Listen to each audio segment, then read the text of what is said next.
આ દિલને હચમચાવી દે તેવા કરુણ દ્રશ્યો સર્જાયા હતા દાહોદના સંજેલીના ગોવિંદડાઈ ગામે. અમદાવાદમાં થયેલી ફટાકડાની ફેક્ટરીમાં બ્લાસ્ટ થયો અને તેમાં એક જ પરિવારના 5 સભ્યોએ જીવ ગુમાવ્યો હતો. માતા અને તેના 4 બાળકોના મૃતદેહ જ્યારે અમદાવાદથી પરત ઘરે લાવવામાં આવ્યા ત્યારે આખું ગામ સ્તબ્ધ હતું. સૌની આંખો પર આંસુ હતા અને એક તરફ જ્યારે આ પરિવારના મૃતદેહ આવ્યા ત્યારે બીજી તરફ પરિવારનો એકમાત્ર બચેલા સભ્ય એટલે કે ભરતભાઈ, જે આ બાળકોના પિતા છે, તે અત્યારે અમદાવાદની સિવિલમાં સારવાર લઈ રહ્યા છે અને જીવન અને મરણની વચ્ચે ઝૂલા ખાઈ રહ્યા છે. અને ત્યારે ઘરનો એકમાત્ર મોભી જે બચ્યા હતા તેમણે આ માતા અને તેમના 4 સંતાનોને અગ્નિદાહ આપ્યો હતો. અને ત્યારે આખા દાહોદમાં, આખા ગામમાં જે શોકની લાગણીઓ વ્યાપી હતી તે તમે હવે આ વિડીયોમાં જુઓ.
જુલાઈએ અમદાવાદમાં ઇલીગલ ફેક્ટરીમાં બ્લાસ્ટ થયો અને તેનો ધમાકો દાહોદમાં સંભળાયો.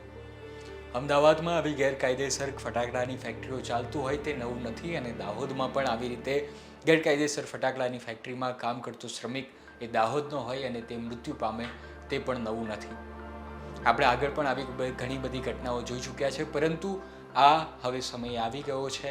આજે તમે દ્રશ્યો જોયા તે દ્રશ્ય પરથી તમે જો કોઈ બોધપાઠ શીખ્યા હોય તો આ સમય આવી ગયો છે કે એવો દાખલો બેસાડવામાં આવે કે ત્યારબાદ કોઈ પણ આખા ગુજરાતમાં કે ભારતમાં કોઈ પણ જગ્યાએ આવી ઇલીગલ ફેક્ટરીઓ ધમધમતી હોય તે બંધ થઈ જાય, અથવા તો કોઈ આવી શરૂઆત કરવાની કોશિશ ન કરે. કારણ કે આ એ જ વ્યક્તિ છે જે વ્યક્તિએ પહેલાં પણ એની ફટાકડાની ફેક્ટરીમાં આવી રીતે બ્લાસ્ટ થયો હતો ને ત્યાં પણ એક સગીર વયનો જે યુવક હતો તેનું મૃત્યુ થયું હતું. ને આ વખતે ફરી એકવાર તેના 12 વર્ષની અંદર જ ફરી એકવાર એક બ્લાસ્ટ થયો અને તેમાં આખું પરિવાર જે છે તે તબાહ થઈ ગયું છે. 5 લોકોના મૃત્યુ થયા અને વધુ એક વ્યક્તિ જે છે તે લગભગ ખૂબ ગંભીર રીતે ઘાયલ છે. તે જીવી જાય તો તે ચમત્કાર જ હશે, પરંતુ તે જીવે પણ કોના માટે? કારણ કે તેની પત્ની, તેના બાળકો, તેના સંતાનો છે તે હવે આ દુનિયામાં નથી રહ્યા. આ આખી ઘટના બની ત્યારે દાહોદમાં જે સરકારી અધિકારીઓ હતા, તે મામલતદાર અને પોલીસ અધિકારીઓ, તેઓ પણ ત્યાં પહોંચી ગયા હતા અને તેમણે પણ પરિવારને સાંત્વના આપી અને કહ્યું કે સરકારી જે સહાય છે તે જેટલી જલ્દી મળે તેટલી જલ્દી આપવાની કોશિશ કરીશું. અને સાથે પરિવારના એકમાત્ર મોભીએ આવી રીતે અગ્નિદાહ આપ્યો હતો. પરંતુ આ કહાની જે છે તે અહીંયા પૂરી નથી થઈ જતી. જે ગુનેગારો છે તેમને સજા મળવી જ જોઈએ. શું સજા મળવી જોઈએ તે પણ જણાવું છું, કારણ કે આ જે બ્લાસ્ટ થયો હતો, જે ઇલીગલ થોડા પૈસાની માટે જે આ કામ કરવામાં આવ્યું હતું તે કેટલું જોખમી હતું તે આ માલિક પણ જાણતો હતો અને જે કામ કરનારા શ્રમિકો છે, જે દિવસ રાત દારૂગોળાની અંદર રહેતા હતા, તેઓ પણ જાણતા હતા કે એક દિવસ આ દારૂગોળો જ તેમનો જીવ લઈ લેશે. થોડા પૈસા માટે તેમણે પોતાના બાળકોને પણ અહીંયા રાખ્યા હતા. 5-6 વર્ષથી તેઓ આ કામ કરી રહ્યા હતા અને આ તેમને જે આ મજૂરી મળી રહી હતી તે ફક્ત 250 થી 400 રૂપિયા જેટલી દિવસની મજૂરી મળી રહી હતી. અને તેવામાં તેમની સાથે આવી જોખમી જગ્યાએ તેમના બાળકો પણ હતા અને આ બ્લાસ્ટમાં તેમના બાળકોનું પણ મૃત્યુ થયું છે. આ મામલે તમારું શું કહેવું છે તે જરૂર જણાવજો. રોજગારીની શોધમાં આવેલા દાહોદના શ્રમિકો જે રીતે મોતને ભેટ્યા છે તે ખૂબ જ દુઃખદ છે. અને બીજી તરફ પૈસાની લાલચમાં જે રીતે આવી રીતે ઇલીગલ ફેક્ટરીઓ ચલાવી છે તે પણ ખૂબ જ ચોંકાવનારું છે. અને સાથે સાથે આપણે પણ જે સસ્તા ફટાકડાની શોધમાં નીકળતા હોઈએ છીએ તેની પાછળ આવી રીતે લોકોના લોહીથી હાથ ખરડાયેલા હોય છે તે આપણે ભૂલવું ન જોઈએ.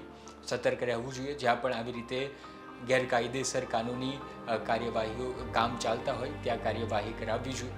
આ મામલે તમારું શું કહેવું છે? કોમેન્ટ જરૂર કરજો. ધન્યવાદ.